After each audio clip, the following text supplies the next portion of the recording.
The other day I was talking to someone and they said to me, Max, you always speak so highly of the carnivore diet. You always are constantly going on about how amazing it is. And everyone else I know that also does the carnivore diet says the exact same thing. Can you tell me why exactly it is that I should start the carnivore diet?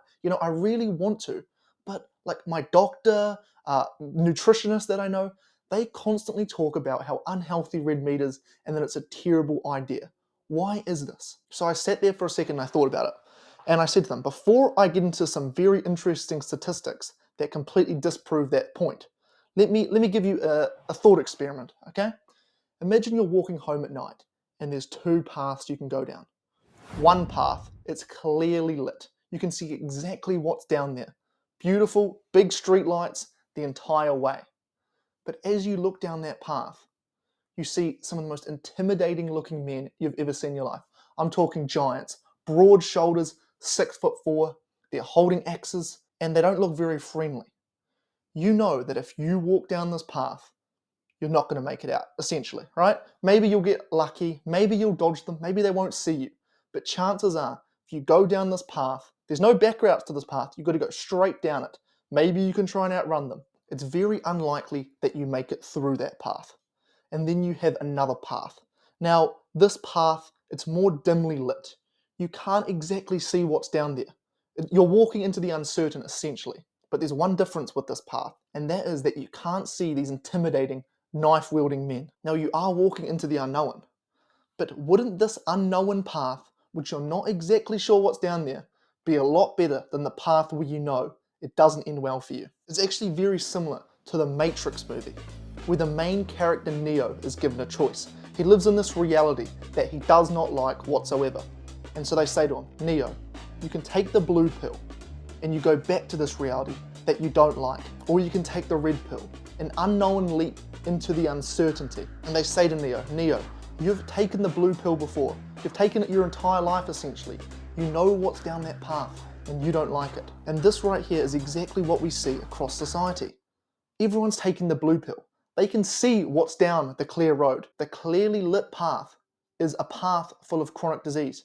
You can keep eating the way you're eating, and there's a 41% chance you'll get cancer. Over 1 in 3 people will have some sort of cardiovascular disease, depression, all mental health issues, monumentally on the rise, Alzheimer's, monumentally on the rise.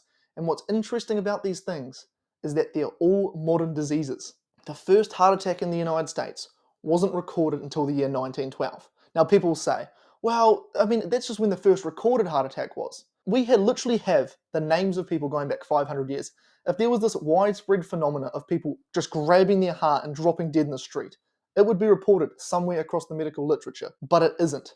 Cancer, 1 in 17 people got it in the year 1900. Now it's over 40%. We lived in war-torn times, and there's higher rates of suicide now than when people were in shelters, seeing their friends getting blown to bits next to them. Now, this all right here all conveniently lines up with when processed food was introduced in the year 1905. So again, let's evaluate the two choices.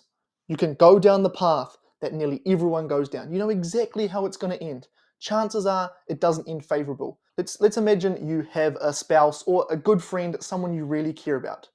If you two have this choice and you both take the path that's clearly lit, it's almost certain that you have some sort of chronic disease and one of you dies a terrible death. Now, you can say I'm fear-mongering, whatever. I'm truth-mongering. I don't know if that's a word, it is now. But that is the truth. It's the harsh reality of the lit path. Now, but there's one key difference between the dimly lit path and the red pill and your current reality. And that is that in taking the dimly lit path or taking the red pill, you don't have to be the first person to take it. There are hundreds of thousands of people just like me who have taken that path, we've taken the red pill, and now we're sitting here saying to you, look, we've taken this dimly lit path, it's completely fine. There's no bad guys, there's no men with knives. We actually feel a lot better. We have better energy, we've lost all our weight. All of these issues that we've had, they've reversed. Now, if one person said this to you, you could easily go, well, that's one person, do I trust them? I'm not sure. But if hundreds of thousands of people told you they'd been down that path, I'm pretty sure you go, you know what, I think the path is clear. There's a great quote from a man named Roy Tate, and it says, I allow manipulation. to see where my enemy wants to take me. Then within an instant, I snap my fingers, break the trap, and punish the perpetrator. And that is exactly what you need to do. Let's think about this. There is this massive plant-based agenda. What is the reason for this? Well, first, let's go back to how it started. It quite literally started because the processed food companies were getting scared. Everyone started getting sick. And they're sitting there thinking, well, people are going to start to point the finger at us. That this isn't ideal. Our sales will plummet. All these executives whose entire income was based on the share price of these companies, they were scared. They didn't want to lose their Ferrari. So what did they do? They hired some scientists, and they had these scientists working for them. And they conducted fraudulent studies to pin red meat for the issues that their foods were causing. Now, this isn't some crazy conspiracy. You can look all of this up. This is hard fact. The memos have been released to the public. There is monumental financial incentive at pushing this whole red meat is bad narrative. But you can clearly look at the statistics that I just pointed out. You know, there's all these wishy-washy studies. This study shows red meat's associated with this bad health outcome, but this study shows that high cholesterol is actually good. There's a lot of data out there, but you can just objectively look at the statistics that I showed you and come to the conclusion, wow, how can these modern diseases be caused by the one food we've always eaten? As I was saying, there is so much incentive for these plant-based companies to push the whole plant-based narrative. If everyone eats plants, you know who gets rich? The big corporate companies. But if everyone eats meat, you know who gets rich? Everyone's local farmer. And going back to the dimly lit path analogy, here's the thing. Your decision isn't irreversible. You don't have to take one step onto this dimly lit path and continue it no matter what. All you have to do is take a couple of baby steps, and if you want to, you can just backpedal right back to where you were. You don't have to start the carnivore diet with the intentions of going, you know what, I'm going to do this my entire life. You can just simply say to yourself, I'm going to give myself 30 days. I'm going to give myself 90 days. I'm going to commit to this. If I don't like it, I can just walk back down the road and go back to exactly where I was. I mean, if nothing else, all it is you just ate meat for 30 days. But here's the thing. Everyone gets hooked after those 30 days.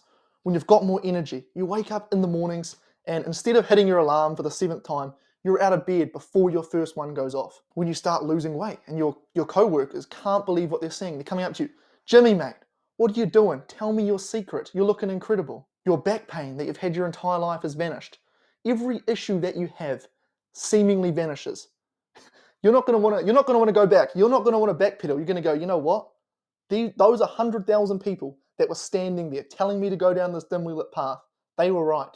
Now what's crazy is when it comes to getting in shape, right, which is a lot of people, honestly, just getting in shape improves your life to a monumental degree. It's genuinely incomparable. The world treats you differently. I mean, it literally goes with our human biology. We're incredibly attracted to people that are healthy, and being in shape is a sign of health. That is the reality of this world. Now that may be fat phobic or whatever it is. That is the harsh reality of the world. You get treated with a lot more respect when you're in shape. And when it comes to getting in shape, we've basically all of the exact same reality. I'll describe my story and I guarantee it's the exact same as yours. You go on some diet for a couple weeks, you cut back your portion sizes, you count your calories, you start eating a bit less, and the weight comes down. You're like, oh, this is good, I'm losing some weight, this isn't too bad. Then boom, you get ridiculously hungry. All you can do is think about food. You know, your life's miserable. You're trying to do something, you're trying to hang out with friends, get some work done, and all you can do is sit there and think about just cookies or just something random. And so what happens? You're like, well, my life sucks right now. I know one thing I can do that'll make my life better. Let me just eat a whole lot of food, and starting tomorrow is the big day. Tomorrow is the day that I change. And so you eat an absurd amount of food, come the next day, you're disappointed, you look in the mirror, you're like, oh, again, and you repeat the exact same cycle. You do it for 2 more weeks, and then boom, hungry, eat, and then, oh, well, tomorrow's the big day. And you repeat the same vicious cycle over and over and over again. Imagine tomorrow, I'm telling you, I've got the greatest chef in the world. He's going to come around, and he is going to do a buffet. You can eat as much as you like. Now, the food that he is giving you is the greatest food you've ever had in your life. You've never had anything like it. Trust me, come as hungry as possible. You will never experience food like this again in your life. What would you do? Well, you go, okay, for the next couple of days, I'm going to eat a lot less. And then you also might go, you know what, I'm going to exercise because I know when I exercise, my appetite increases. So that's what you do right there. So you can come as hungry as possible and eat as much as possible. Think about that. In order to be as hungry as possible, you want to move more and eat less. Do you see what the problem is? And this is why no one can lose weight on traditional diets. The most effective diet that's scientifically studied is a keto diet. And a carnivore diet is an extension of a keto diet. And the reason being is that you become fat adapted. When you eat carbohydrates, your body runs on carbohydrates.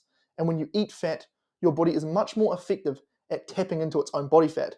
So once you've run out of the carbohydrates, your body goes to tap into its own fat, and it's like, whoa, gee, we're not good at this.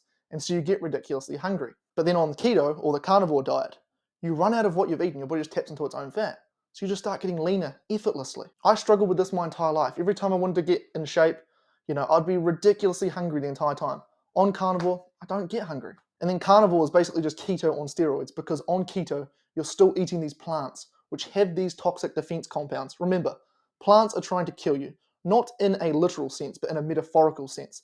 Plants want to survive, and every animal, they have a way of defending themselves. They can kick, they can run, they can bite. In the case of kangaroos, they can punch.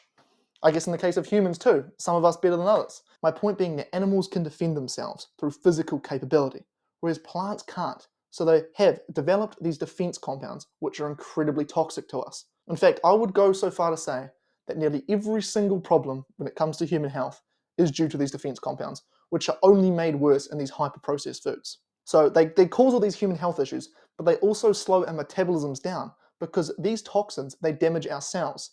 And when our cells are damaged, they become less effective at producing energy. That's why, most people, they have no energy. They cannot do anything with their days. They just sit there like zombies, they come home from a long, hard day of sitting down and doing nothing, and they have no energy to train. It's because every cell in their body is just decimated. So on a traditional keto diet, even though you are fat adapted, your metabolism's not quite as fast due to these toxins, because you're producing this energy. That is why carnivore is so effective at weight loss. But even weight loss, that's the main reason why people want to start a diet. But it shouldn't be. As we've just discussed, look what happens when you walk down that clearly lit path. Okay, so I know what you're thinking. Well, this random guy on the internet, he's making a little bit of sense. But why is it that my own doctor doesn't agree with him? Here's the thing. Doctors aren't taught nutrition. Over the course of their entire degree, they do about 4 hours of nutrition learning. All they're told is red meat inflammatory, and they sit there and go, well, okay, red meat inflammatory. They don't ask why, they don't look at the studies, they don't look at anything. They just are repeating what they're told. And as we talked about earlier, all of the science showing that red meat is bad is based on fraud. There's no credible data showing that red meat's bad. For you to prove something is bad, it requires what is known as an interventional trial. Here's how that would work. They get a big group of people on a regular diet, an omnivorous diet. They're eating vegetables, they're eating, McDonald's, they're eating everything, right? And I'd say to them, okay, guys, for X amount of time, we're going to put you on this all-meat diet, and we're going to observe every metric of your health and see what happens. And from there, they can get an actual understanding of what red meat is doing. Because in every other study that shows red meat being bad, they include red meat as everything. You went to the gas station on your way home from work and got a mince pie, oh, that's red meat. Ignore the other 100 ingredients, the emulsifiers, the preservatives, ignore all of them. You had red meat, and we can clearly see that people having red meat are having worse health outcomes. You reckon it's the red meat. You don't think it's the emulsifiers. You don't think it's these toxic, refined ingredients from plants that are already defended. That's how all these studies showing red meat bad determine that red meat's bad. There's never once been one of these interventional studies where they completely change up their diet that have shown red meat to be bad. But here's the thing. These doctors, they're not aware that these interventional studies don't exist. Ask them why red meat's bad. Ask them to name a single compound in the meat itself that's been shown to be bad. I can name you hundreds of compounds in plants that are toxic. Lectins, tannins, phytates, phytoestrogens. There are so many compounds in plants that we have clearly identified to be toxic to us, but they're not taught that. And so essentially, these doctors, their entire nutrition understanding is based on studies that aren't real science. And what's interesting is that more and more doctors are realizing this. There are so many doctors nowadays who are advocating for an all-meat diet. All you have to do is watch these stuff. I have interviews with many of these doctors on my channel, but the thing is about all of this is that it's so incredibly hard to out-biology your biology. And what I mean by this is that if you are going to walk down the dimly lit path that not many people take, you will be an outcast. Chances are that in your friend group, not many people are doing this all-meat diet. And now to a lot of people, that is incredibly intimidating, and that makes perfect sense. throughout all of human history, if you were the weird one, if you were the outcast one, the one that was a bit different, often you'd be excluded from the group, which meant you had to fight the tigers yourself. Now that essentially is a death sentence. If you've got a pack of tigers, you need your boys around you helping you. This right here is why it's so hard for so many people to take the path less chosen. And the thing about fear, to quote Layla Hormozi, is that fear is a mile wide but an inch deep. So you've got something intimidating in front of you. You look out and you see this massive ocean. You're like, whoa, whoa, whoa. But then as soon as you take that first step, you realize, hang on a sec, this isn't an ocean, it's a baby pool. You're expecting to jump into the unknown and sink. But what happens is it's only this deep. It's not scary at all. You just have to be willing to take that first step.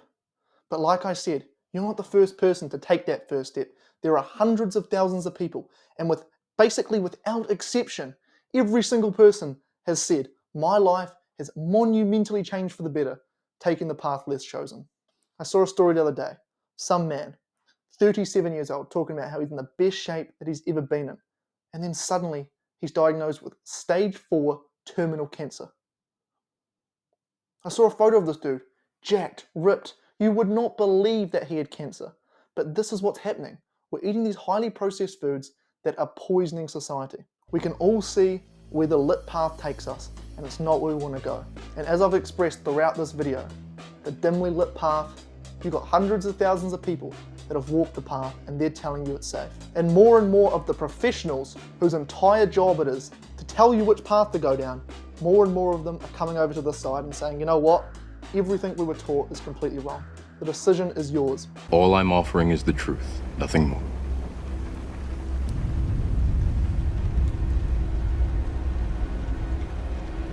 Anyways, again, I don't mean to fearmonger, I'm just breaking down what the absolute harsh reality of the world is in its current state. But if you want to see me completely break down and completely debunk all of the myths regarding the carnivore diet, then watch this video. See you next time.